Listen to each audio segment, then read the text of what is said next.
Hello and welcome to another edition of Inside Our City. I'm JC Kenny and thank you so much for joining us.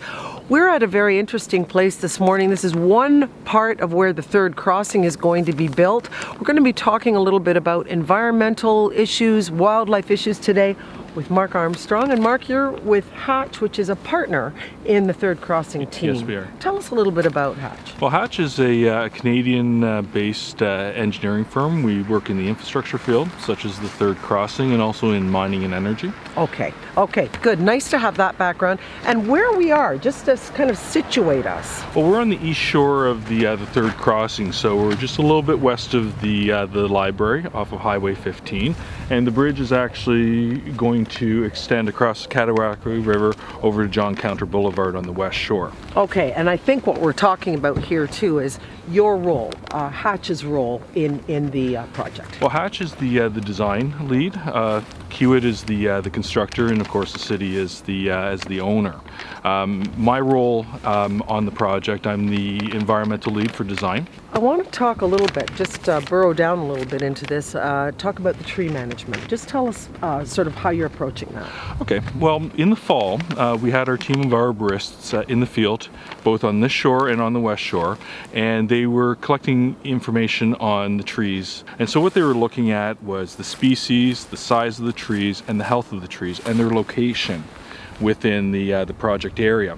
And we're using that information to actually assess which trees we can protect and retain, and which trees need to be removed. So as part of this wood lot, it's been noted through some of the studies that have been completed in the last year that there are some species at risk, bats. And so part of the protocol is to look at those trees individually and try and identify the ones that have snags. And the snags are basically little openings in the tree that allow the bats to roost. Under the Ministry of Natural Resources and Forestry protocols, we need to identify those trees and then work with them to obtain approval or permission to actually remove them. So will we see lots of work going on here in the next few months?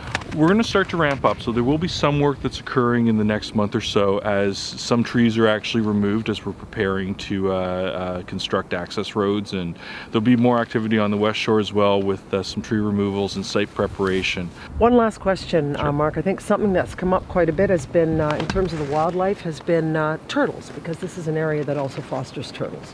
Yes, so turtles have been noted. That they were noted in the environmental assessment that was completed, and we are looking at turtles as part of our wildlife management plan that we're preparing for this project. And so that's going to include training for our field staff and ways to help prevent the turtles from actually getting into the construction areas. Thank you so much. You're welcome. So glad we could end on that note. Mark Armstrong with Hatch, and you will see lots of work going on in the next months and years as the third crossing comes together. I'm JC Kenny. Thank you for being with us. This has been another edition of Inside Our City.